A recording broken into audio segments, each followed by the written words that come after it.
What's going on, everyone? It's Richard Dickson here, and welcome back to another episode of my self-named, selfishly, podcast, the Richard Dickson Podcast. I'm actually not aware what episode we are currently on. I've not been keeping up to date with that metric because all I care about is the content. One of the clips from the last podcast, if you haven't watched it, talking a lot about, net zero, in my opinions, that has actually performed really well online. So it's really cool to see people who are new listeners or potentially some existing listeners resonating with some of the stuff that I'm saying. But this week, we were talking about something that is very, very different from that. We're back to the usual business style of content, talking to you entrepreneurs out there who are building businesses, starting up, you're raising money, you're doing all the different things that we do as business owners and entrepreneurs. So this video is for you guys, and I think especially this video is probably going to resonate quite well with the younger demographic, because you tend to find, well, just now specifically, entrepreneurship is super trendy. It's a really trendy thing to be an entrepreneur.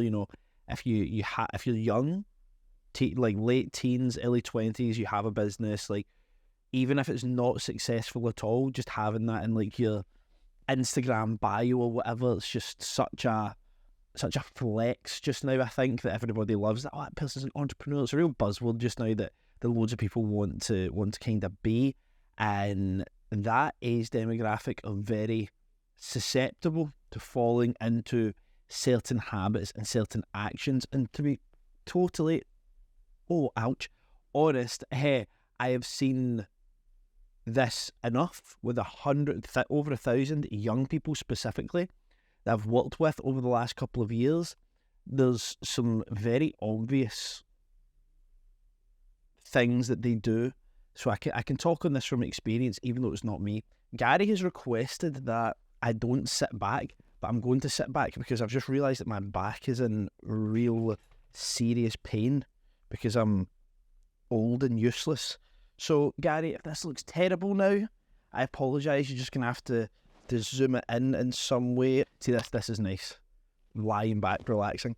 Now, working with young people is one of my greatest pleasures, but it's also one of my most difficult things to do, especially with today's young people. The focus isn't quite as good. They're very skittish. They jump between things really often. They're not the most consistent demographic to work with, right? Attention span is very short and stuff like that. Now, because today's young people have grown up with basically a lifetime of access to the internet, they are bombarded with, naturally, if they have social media accounts, the way the algorithms work, they are bombarded with hosts and hosts of content from thousands of different creators and different countries and different niches. I'm not even talking about business content just yet, by the way. I'm talking about any content whatsoever. So when you're a young person and you are approaching the world of business, and by the way, I'm saying young person here, you might be able to apply this to your situation right now today, but because I've seen this mostly with young people, I might fall back to that on default. But if you're a young person who is looking up businesses or ideas to make money and different things to basically increase your income, you're going to be flooded with so many different potential ideas. I'm going through this right now. I'm saying going through this is not a big deal. I'm just saying that I've seen an example of this with Rebecca's brother, who is only like 15 years old, and he's often asking me different questions about different business models. He's like, oh, what's SaaS and what do you think of dropshipping and different things, right? Because he's in that YouTube sphere. Entrepreneurship is very cool. He's watching business content, which is awesome. But every business creator online is going to have a bias about what they do, which is totally fine and completely natural. If they didn't have a bias, I would probably be questioning, pardon me, need a little yawn. It's late in the day today for recording this podcast. I'd probably be questioning what it is they're doing if they're not biased around their industry or their product specifically. What this causes is a mass amount of confusion for young people, right? A mass amount of confusion. And this is what tends to happen. There's two examples here. Anyone have those friends inside their circle that when you mention a certain business idea, you know all the stuff I'm talking about you see on YouTube, SaaS, which is software as a service, you see trading, you see crypto, drop shipping, fulfilled by Amazon, like copywriting, SMMA, all these different things, right? Now, all of which have value and work, in my opinion, so there's no, depending on what you find most interesting, that will really, determine what you specifically should do out of that group of stuff. There is none in there that I think plainly do not work. There's some that I think are more difficult than others and all that kind of stuff. But you can make money with any of those things. In fact, you can make money with any single one of those things. What people tend to do is, though, they'll go online and, like I was pointing back to the friend kind of analogy. Let's say you're looking online and you're watching someone who's like an expert drop shipper. You think to yourself, oh, this Shopify stuff, and yeah, I'd really like to have a look at that and see what that's all about. And you mention it in amongst your group of friends. This is something I've spoken about a lot, by the way. Stop talking about stuff in front of your friends. It's just the daftest thing to do in the world. But you mention in front of your friends, oh yeah, I'm going to try this Shopify drop shipping. It's going to be awesome. Oh yeah, don't try drop shipping. That's a scam. Or that doesn't work. Or whatever it's, whatever the negative opinion plus their idea that thing doesn't work or is illegitimate is kind of forced upon you as soon as you say that. You might find someone else in your friend group saying, oh yeah, I'm going to put a little bit of my money into crypto, I'm going to trade some cryptos and see if I can make a little bit of a profit. That same friend, oh, don't try cryptos, yeah, can't make any money, crypto's a scam, it's never going to work, or whatever, right? You used to have these friends that it seems like they've done every single business model. Well, this is the first type of person I'm talking about. You might be this person, by the way. I cannot believe how much I'm yawning just now because I don't actually feel tired. And what is it they say? Yawning's a lack of oxygen or something? If you find yourself yawning, it's because your body's trying to get more oxygen. I don't know how true that is, but that is what I've heard anyway. So, like I was saying, you'll find yourself in this situation potentially where you're watching all these different creators. This is called shiny object syndrome. Now, you've been watching one creator for a while, so you're watching like Iman Gadget or Jordan Platten or something like that, and you think to yourself, I want to start a social media marketing agency. And you maybe spend a little bit of money on courses, or maybe you don't. That's irrelevant in this example, by the way. You can spend a little bit of money on courses, maybe you don't. You're just using YouTube to help teach yourself. You set up a social media marketing agency. You maybe get a client, or like you mess your first couple up. You don't charge the right money. You lose money. You break even. All that kind of stuff. But you're trying to get this business off the ground while still watching their content, but still being in the YouTube business sphere. Then maybe a month or two later, you find yourself stumbling upon another creator who's saying, hey, my name's blah, blah, blah, and I'm going to show you how to build a SaaS business, a software as a service business. And here's like the classic, or here's how you can white label, go high level and resell it, or white label this software and sell it as your own and build up, insane monthly cash flow. And you're pushing so hard and you're giving a lot of effort to your previous business, your social media marketing agency. But this video just seems really good. And the offer seems really compelling. And the person's very charismatic and a good presenter, good creator. And you think to yourself, you know what, I'm having a hard time with my social media marketing agency just now. Maybe I should have a look at this SaaS thing. So you go and you watch a bunch of videos on the SaaS thing and it starts again. Potentially you go and buy a course to do with that. Maybe you don't. You educate yourself on YouTube and you start your software as a service business. So that means you go and you change all of your social media. So previously you were John Smith, social media marketing agency owner, and that's what you're posting on in your videos. Then you change and you're now John Smith, SaaS business owner, providing software solutions for X, Y, and Z. And that's what you do.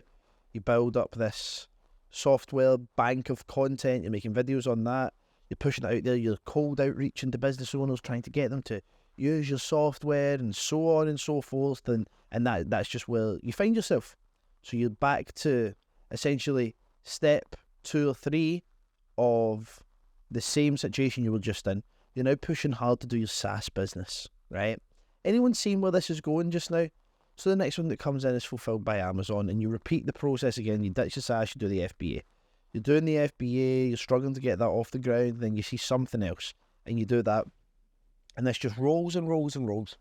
And inside the space of a year, 2 years maximum, you've had between 5 and 10 different businesses that you've set up and managed to promote, and then decide you don't want anymore, and then shut down and change your social media, and then you've done this like between 5 and 10 times. That's one type of person. Maybe you're another type of person, and I am more leaning towards this kind of person if I was in this situation.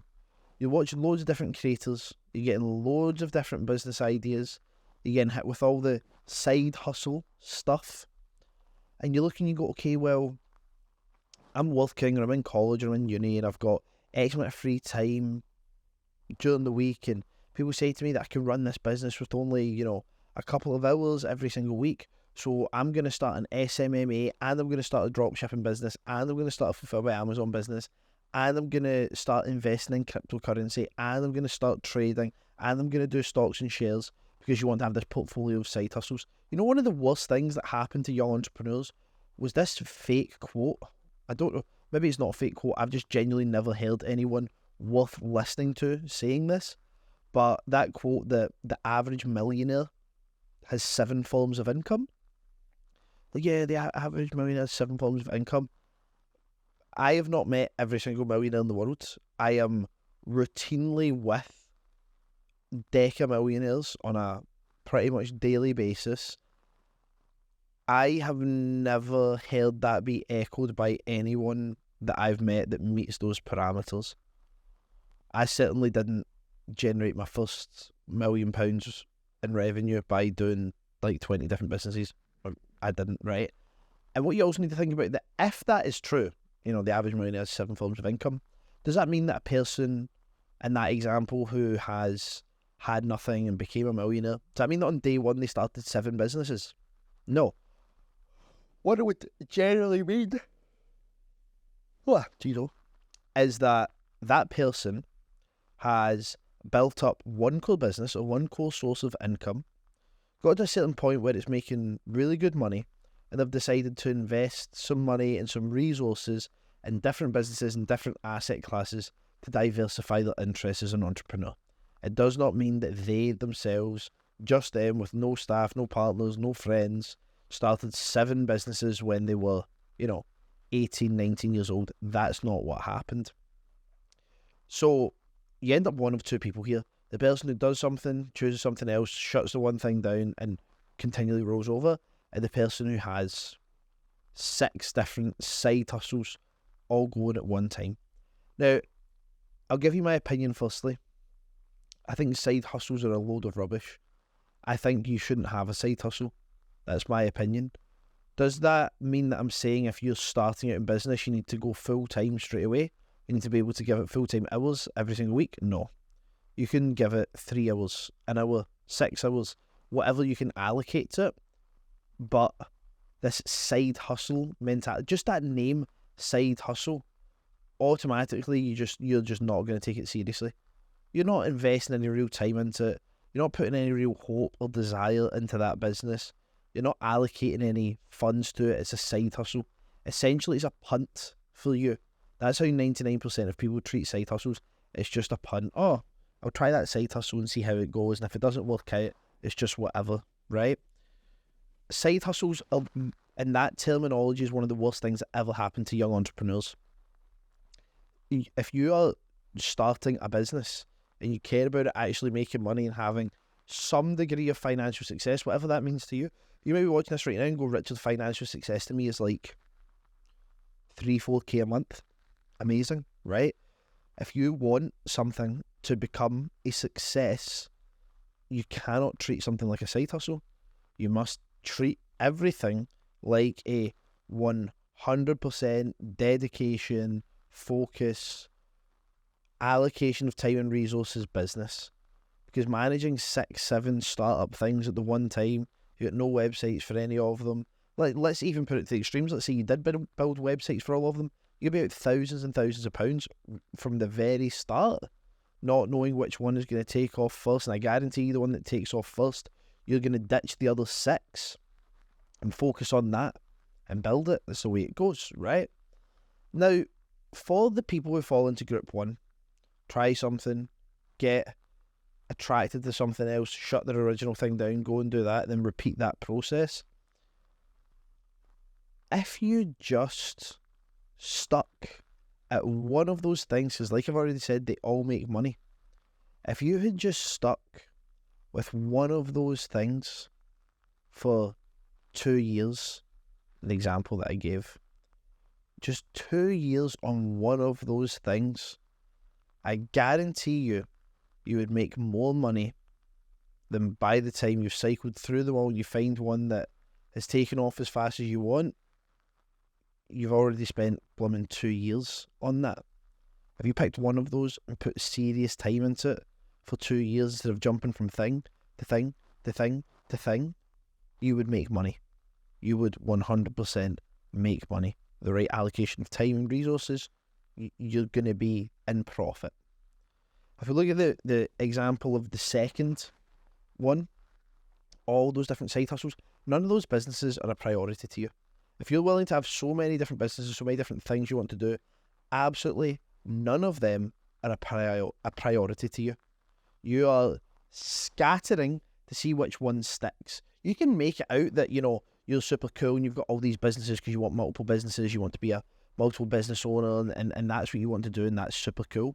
It's not, because you don't have the resources, the time, or the expertise to run a group of businesses like that. And they're not actually businesses yet, they're all just little startups, so you're hoping one of them is going to stick or take off. So you manage all of these things, when if you stripped it back, same logic as the first example, if you stripped it back and you put all of your energy into one of those operations, as opposed to 7 of them at the one time, you would definitely have a better result. So what's the lesson around what I'm saying just now? Well, the lesson is that your attitude and approach to the start up of any or acquisition of any organisation is pivotal to that organisation's success. If I'm doing consultancy with someone on a basis that I have an equity share in their business, and a couple of months down the line they're thinking about, I've got this other business idea and this and that, I'm going to be saying to them, no you don't. You better get that other business idea out of your head, because I own 15, 20, 25% of your business, and it's pivotal for me that your focus is on that organisation. So many people come to me and say, Richard, I've got 100k spare in the bank. I don't know what to do with it. I've built this business that's gave me the 100k. Where should I invest this money? And I always say, back into the business that paid you. Oh, well, what do you mean I'm not to take wages out now? Just put the money back in. I'm like, no, you should reinvest that money in the business, as opposed to having 100k spare in the business that does 600,000-700,000 a year, and deciding to go and buy a bunch of rental properties or whatever it may be. You should be looking to invest that £100,000 back into the business that helped you make it. New staff, new acquisitions, new machinery, new locations, whatever it may be. But so many people get to a point, they're a few years down the business journey, they have made a little bit of money, they've got some money in savings or in treasury in the business, and they come to people like me and say, what's the best thing to invest in? Because in their head, that business, they're done. It's either going to pay them forever in their minds, don't need to do anything, it just pays them forever now, or they're bad leaders and they lose handle of the business and have no idea how bad it's actually going to go. The fact that they're going to lose a huge amount of money. You don't want to be either of those people, by the way. You really, really do not want to be either of those people, because it is very, very, very mentally tiresome to be in that situation. In my opinion, I wouldn't like to be there personally, because you're going to take your eye off your core business that's made you the money. start looking at all these different opportunities and things, and you fall back into being almost person one. You're almost going to burn the business that has made you money over the past couple of years to go off and do something else. Like, that's just insanity, even thinking about doing that. So the key lesson here within this discussion is that we need to become specialists, not generalists.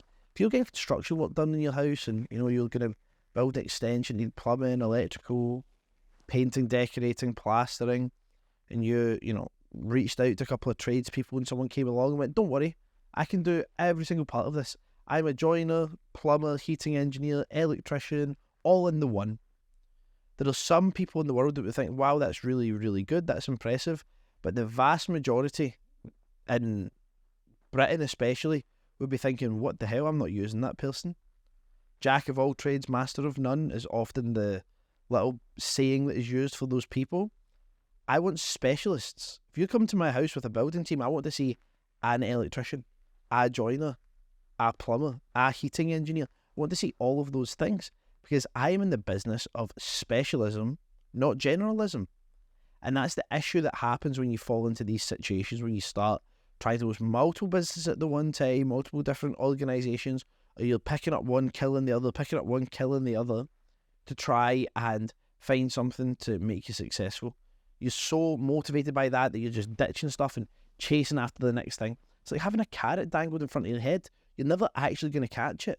You're just continually running forever, never until you run out of steam.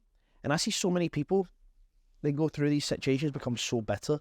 Their business doesn't work. Entrepreneurship's not possible. It's just a load of crap. It's a scam. This industry's a scam. That industry's a scam. There's not really any scam industries, really. It's businesses or individuals within those industries that cause the scams to happen. It's not the industries themselves. Do I know people that make money dropshipping? Absolutely. I know people that make ridiculous money dropshipping. Do I know people who make money on Amazon FBA? Of course I do. Do I also know people who have tried and absolutely messed it up? Yes, but the common denominator normally is it's been their fault.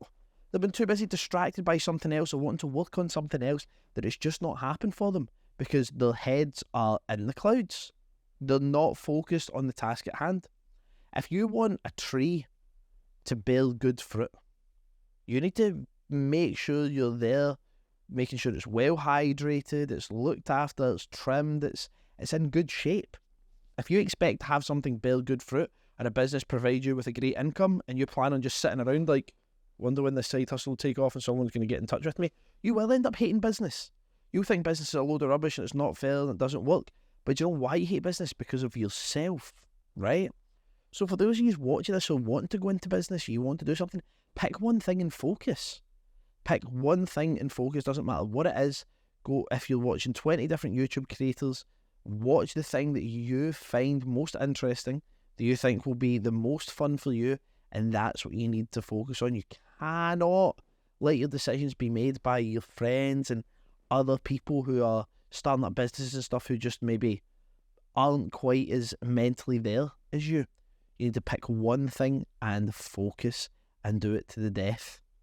I guarantee you that is going to make you more money than if you jump between 6 different businesses, because it's nice to think about, 6 different businesses, that's 6 different ways of getting paid. That's 6 different this, 6 different that. You're going to be getting paid 2 flumps in a cone if you're a young person running 2 businesses at one time. You're just not going to be taken seriously. It's not going to be possible. So I hope that's given you a little bit of advice in terms of what it's like to be in this super busy entrepreneurship world and being hit with all these different startup ideas and whatnot. I just want you guys to dial down and pick one thing that you think is the absolute best for you. You pick the one that's the most interesting. They can all make money. They can all be super profitable. They can all be scaled. They can all end up having a big, massive team, a great office, all that kind of stuff. Focus on the thing that you find the most interesting. That's what's going to pay dividends going forward and allow you to not end up one of these people that jumps from place to place to place, or who tries to keep the daytime job and do 10 businesses at a time. It's just a really stupid way to try and make money. If you've enjoyed this podcast, please feel free to leave it a like on whatever platform you're listening to or watching. If you have any feedback, make sure to drop it in the comments or leave a review. Always greatly appreciate that stuff. This episode, what day is it today? I can't remember. Oh, it's only going to be out in like 24 hours or something. It's the day before, so I know you guys are going to get some value from this, especially the slightly younger demographic. Side hustles away, multiple businesses away, get all that stuff out of your head for now. Pick one thing, focus on it, heavily monetize it. When you have spare money and you start looking at other things, then reinvest it into that organisation. And once you've built something to over 7 figures in yearly revenue, then you can maybe start thinking about doing a little bit of consultancy here and there, or putting some money into some other things or whatever. But you should always be continually prioritising the business that paid you and reinvesting your money in there. Thank you very much for listening. I'll see you all very soon.